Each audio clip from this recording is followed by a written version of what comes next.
Hello everyone, welcome back to my YouTube channel. My name is Akanksha and you are watching Mathematics Label.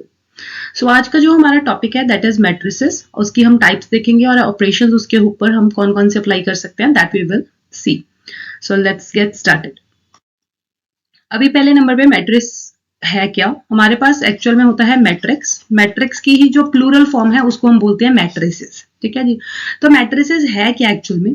एक ऐसा rectangular array है या a number of arranged in rows and columns. अब इसको आप ऐसे समझो कि जैसे हमारे घर में किचन में हमारे पास ड्रॉर्स होते हैं, तो ड्रॉर्स में हम जो भी बॉक्सेस रखते हैं, जो भी हम डिब्बियां वगैरह रखते हैं, उनको कैसे कुछ इस तरह से रखते हैं, है ना, depending upon the size of the box. तो ये क्या है, इनको हम बोलते हैं रोज. ये जो स्लीपिंग लाइंस होती हैं इनको हम क्या बोलते हैं, रोज. और ये स्टैंडिंग जो है इनको हम क्या बोलते हैं, कॉलम्स. तो ये एक रेक्टेंगुलर एरे है जिसमें हमारे पास कुछ रोज होती हैं और कुछ क्या होती है हमारे पास, कॉलम्स. अब ये रोज और कॉलम्स के ऊपर डिपेंडेंट ही हमारे पास टाइप्स ऑफ मैट्रिसेस आ जाती हैं. बट उससे पहले पढ़ते हैं कि हमारा सेकंड पार्ट क्या है. It is represented by A as A I J. अब इसके जो एलिमेंट्स होते हैं उनको कुछ ऐसे लिखते हैं. ये पहले रो का पहला एलिमेंट है, ये पहली रो का दूसरा एलिमेंट है, ये पहली रो का तीसरा एलिमेंट है. तो मतलब क्या है, ये फर्स्ट कॉलम है, इसको मैं यहाँ पे लिख देती हूँ, ये कॉलम 1 है, ये कॉलम 2 है, ये कॉलम 3 है, ये रो 1 है, ये रो 2 है. यहाँ पे हमेशा हमें जब भी हम ए आई जे लिखेंगे तो उसमें जो आई होगा वो हमारे पास रो होगा और जो जे होगा वो हमारा क्या होगा, कॉलम होगा. तो ये बन गया A22. उसी तरह से ये क्या बन गया हमारे पास, A23. मैट्रिक्स जो है वो बहुत ज्यादा यूज की जाती है अलजेब्रा में, कंप्यूटर साइंस में, फिजिक्स में और इंजीनियरिंग में. वो आप एज यूजुअल जैसे जैसे आप देखते जाओगे वैसे वैसे आप इनके यूजेस भी जो है वो देखते जाओगे. अभी सबसे पहले हमारे पास टाइप्स ऑफ मैट्रिसेस में सबसे पहली मैट्रिक्स आ गई है, that is the row matrix. अभी रो मैट्रिक्स नाम से ही पता लग रहा है, कहता है ये ऐसी मैट्रिक्स होगी जिसमें रो तो एक होगी बट कॉलम आपकी मर्जी, आप जितने मर्जी बना लो. तो it will look like this. जैसे मैंने यहाँ पे लिख दिया 1 4 3 -1. ठीक है. तो यहाँ पे मेरे पास रो तो एक ही है, रो 1 ही है, बट कॉलम्स कितने हैं, ये C1 है, ये C2 है, ये C3 है और ये क्या है मेरे पास, C4. तो इस मैट्रिक्स का अब यहाँ पे मैं एक और चीज को डिफाइन करने लगी हूँ, that is the order of matrix. Order of matrix कैसे लिखते हैं, number of rose cross number of columns. तो यहाँ पे मेरे पास रोज कितनी है, यहाँ पे मेरे पास रोज है 1 और कॉलम्स कितने हैं मेरे पास 4. तो कोई भी मैट्रिक्स जिसका ऑर्डर 1 क्रॉस n में होगा, ऐसी मैट्रिक्स को हम क्या बोलते हैं, रो मैट्रिक्स. सेकेंड है हमारे पास कॉलम मैट्रिक्स. अब जिसको रो मैट्रिक्स समझ लगी उसके लिए कॉलम मैट्रिक्स बहुत इजी है. रो मैट्रिक्स में रो 1 थे, यहाँ पे हमारे पास क्या होगा, कॉलम सिंगल होगा. तो कॉलम सिंगल होगा तो मैट्रिक्स कुछ इस टाइप की दिखाई देगी. तो मैंने एलिमेंट्स ले लिए 0 -1 2 वट एवर यू वांट. तो अब यहाँ पे देखो कॉलम तो एक ही है बट रोज कितनी है, रो 1 है, रो 2 है, रो 3 है. तो इस मैट्रिक्स का अगर मैं ऑर्डर लिखना चाहूँ तो ऑर्डर कितना बनेगा, मेरे पास नंबर ऑफ रोज है 3 और कॉलम्स कितने हैं 1. तो मैट्रिक्स का ऑर्डर कितना आ गया अपने पास बेटे, 3 क्रॉस 1. तो यहां से मेरे पास ऑर्डर भी क्लियर हो गया और दो टाइप्स की मैट्रिक्स अभी तक हमने पढ़ ली है, that is the row matrix and the column matrix. Next is the square matrix. अब स्क्वायर मैट्रिक्स को पढ़ने से पहले आपके माइंड में डायरेक्टली स्क्वायर आना चाहिए कि स्क्वायर कैसा होता है. स्क्वायर एक ऐसी फिगर है जिसकी ऑल साइड्स क्या होती हैं, इक्वल होती हैं. तो वो कुछ ऐसे दिखाई देगा, है ना. तो इसमें क्या होता है, हमारे पास नंबर ऑफ रोज और नंबर ऑफ कॉलम्स क्या होते हैं, इक्वल होते हैं. एग्जाम्पल के तौर पर अगर हम देखें 1 -2 0 एंड 3 ले लिया तो इसमें मेरे पास नंबर ऑफ रोज कितने हैं, रोज हैं R1 है, R2 है, कॉलम्स कितने हैं, C1 है, C2 है. तो ये कितना बन गया, 2 क्रॉस 2. तो इस मैट्रिक्स का ऑर्डर क्या है, 2 क्रॉस 2.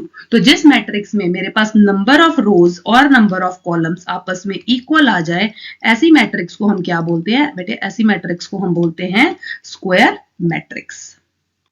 अभी ये है हमारी डायगोनल मैट्रिक्स. तो डायगोनल मैट्रिक्स एक ऐसी मैट्रिक्स होती है जिसमें नॉन डायगोनल एलिमेंट्स होते हैं वो क्या होते हैं, 0.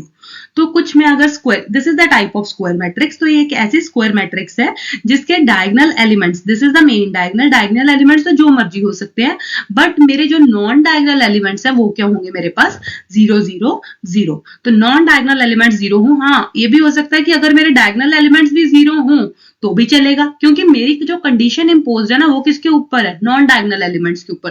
तो नॉन डायगोनल एलिमेंट्स तो 100% 0 होंगे, डायगोनल एलिमेंट्स जो है वो जो मर्जी हो सकते हैं डिपेंड अपॉन द कंडीशन. तो ये हो गई डायगोनल मैट्रिक्स. ऑर्डर लिखते हैं, ये इसमें मेरे पास 3 रोज हैं 3 कॉलम्स हैं, इसमें मेरे पास 2 रोज हैं और 2 कॉलम्स हैं.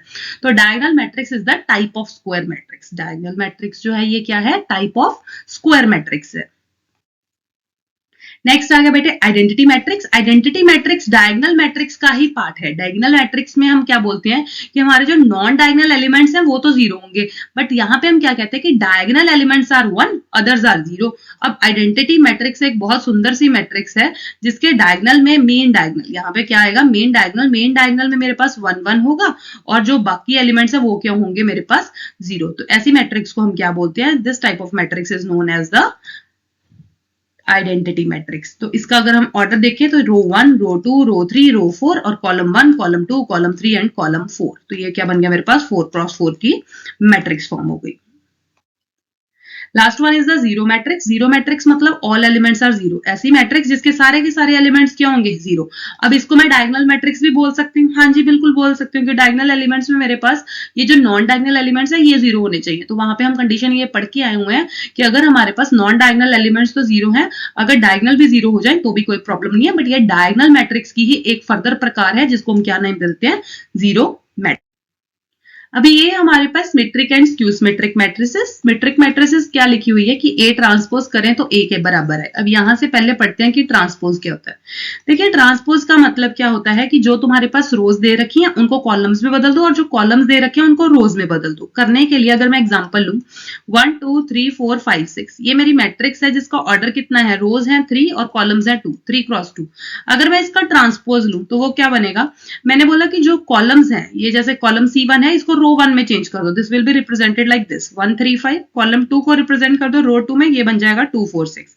अब इस मैट्रिक्स का ऑर्डर क्या बन गया मेरे पास, 2 क्रॉस 3 बन गया। मतलब क्या है कि जब मैं ट्रांसपोज ले रही हूं मैट्रिक्स का तो उसका जो ऑर्डर है वो भी क्या कर रहा है, ऑल्टर कर रहा है, चेंज कर रहा है। तो ऐसे ही मैट्रिक्स जिसको मैं जब ट्रांसपोज करूं वो वैसे ही आ जाए उसको हम क्या बोलते हैं, that matrix is known as symmetric matrix. Example के तौर पे हम देखते हैं ये मैट्रिक्स। अब इस मैट्रिक्स का आप लोग ट्रांसपोज लो, कॉलम को रो में चेंज करो, कॉलम को रो में चेंज करो, रो को कॉलम में चेंज करो, तो आंसर क्या आ गया, सेम आ गया। तो ऐसी मैट्रिक्स को हम क्या बोल देते हैं, सिमेट्रिक मैट्रिक्स। दूसरी कंडीशन हमने पढ़ी है स्क्यू सिमेट्रिक मैट्रिक्स की। तो स्क्यू सिमेट्रिक मैट्रिक्स एक ऐसी मैट्रिक्स है जिसको हम ट्रांसपोज लें तो हमारे पास जो है वो नेगेटिव का साइन जो है वो आ गया है। अब देखो इसका ट्रांसपोज लूंगी तो क्या बनेगा, 0 1 -1 एंड 0। अगर नेगेटिव साइन को कॉमन निकाल दो अंदर क्या बनेगा, 0 -1 1 एंड 0। तो ये मेरी क्या है, ये तो मेरी ओरिजिनल मैट्रिक्स ए ही थी। तो A ट्रांसपोज जो है वो मेरा किसके इक्वल आ गया, -A के इक्वल आ गया। यहाँ पे आप लोगों को एक और कंडीशन बता दूं कि यहाँ पे जो हमारी स्क्यू सिमेट्रिक मैट्रिक्स होगी इसके जो मेन डायगोनल होगा वो हमेशा 0 0 ही होगा, इसको हम चेंज नहीं कर सकते। आप एग्जांपल भी लेके चल सकते हो। तो बेसिक मैट्रिक्स ऑपरेशंस जो है वो है addition and subtraction. Addition and subtraction direct addition and subtraction होती है। मतलब क्या है कि कंसेक्यूटिव एलिमेंट्स जो है आपस में ऐड हो जाते हैं। जैसे मैंने लिख दिया 1 3 4 5। अब क्या करेंगे, फर्स्ट एलिमेंट फर्स्ट में ऐड हो जाएगा, सेकंड वाला सेकंड में, थर्ड वाला थर्ड में, फोर्थ वाला फोर्थ में। Matrix multiplication matrix addition and subtraction तभी पॉसिबल है जब हमारे पास ऑर्डर जो है दोनों मैट्रिक्स का सेम हो।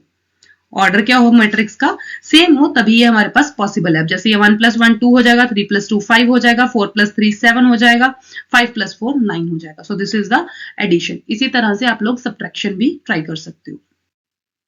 Next is the scalar multiplication. Scalar multiplication का मतलब क्या है, सिंपली एक स्केलर मल्टीप्लाई करना। जैसे ये है 1 2 3 4, तो किसी भी स्केलर यानी कि किसी भी नंबर को अगर मैं मल्टीप्लाई करूंगी तो हर एक एलिमेंट के साथ करूंगी। तो कर दीजिए सिंपली हर एक एलिमेंट को।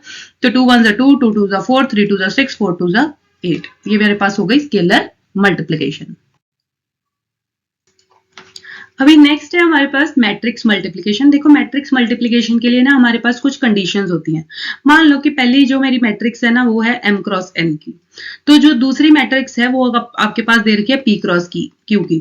ठीक है, तो मैट्रिक्स मल्टीप्लिकेशन तभी पॉसिबल होती है जब पहले वाले नंबर ऑफ कॉलम्स जो है वो दूसरे नंबर ऑफ रोज के इक्वल हो। दूसरी चीज कि जो इसका आंसर आएगा मेरे पास आएगा m क्रॉस q टाइप में। चेक कर लेते हैं। एग्जाम्पल के तौर पे मैंने पहली मैट्रिक्स ले ली 1 2 3 4। ठीक है, इसका ऑर्डर कितना है 2 क्रॉस 2। दूसरी मैंने कंडीशन ले ली अपने पास, मान लो कि 1 2 3 4 2 1। ठीक है, दूसरी मैट्रिक्स हो गई मेरी 2 क्रॉस 3 की। अब ठीक है, मेरे पास पहले के नंबर ऑफ कॉलम दूसरे के नंबर ऑफ रोज के बराबर है, तो जो मेरा आंसर बनेगा वो 2 क्रॉस 3 का बनेगा, मतलब कुछ इस टाइप का बनेगा। अब मैट्रिक्स मल्टीप्लिकेशन देखो करते कैसे हैं।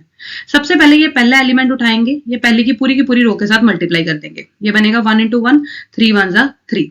अब क्या करेंगे, दूसरा एलिमेंट उठाएंगे, इसको दूसरी वाली रो के साथ मल्टीप्लाई कर देंगे। क्या बनेगा 4 2 जा 8 और 4 4 जा 16, दोनों को ऐड कर दो, पहला हमारा कॉलम जो है वो फॉर्म हो गया।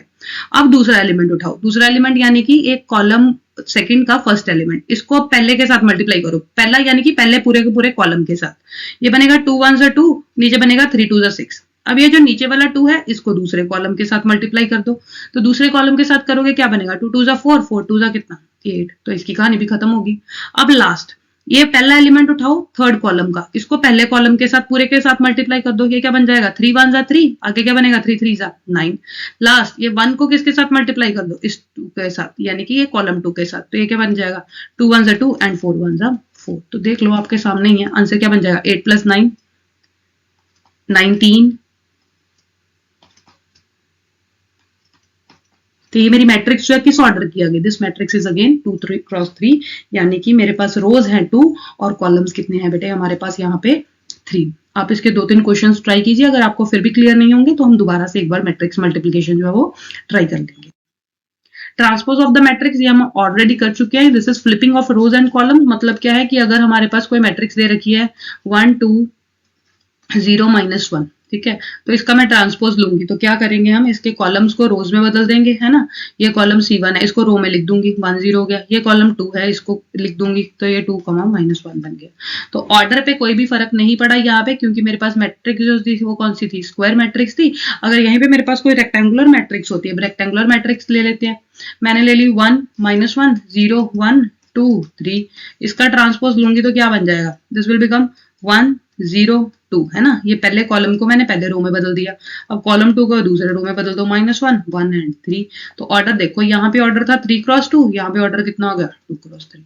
तो जब हम ऑर्डर अपना ट्रांसपोज लेते हैं तो रेक्टेंगुलर मैट्रिक्स के केस में हमारे पास क्या हो जाता है, ऑर्डर जो होता है वो चेंज हो जाता है। एप्लीकेशन है इसकी कुछ लिखी हुई, कंप्यूटर ग्राफिक्स में यूज होता है, क्रिप्टोग्राफी में यूज होता है, नेटवर्क थ्योरी में है, आर्टिफिशियल इंटेलिजेंस में है। इसके अलावा अगर हम बेसिक लाइफ में देखें तो लाइफ में हमारे पास हर जगह पे हमारी अलमीरा है, अलमारी की जो वार्डरोब है, अगर उसमें हमने क्लोथ्स बहुत सिस्टमेटिक तरीके में रखे हुए हैं, मतलब प्रॉपर रोज एंड कॉलम्स में मेंटेन करके रखे हुए हैं, तो it is will be easy for us to take anything, है ना। तो अगर वहीं पे हमने ऐसे ही रैंडमली गिराए हुए हैं तो वो हमारे पास डिफिकल्ट हो जाता है।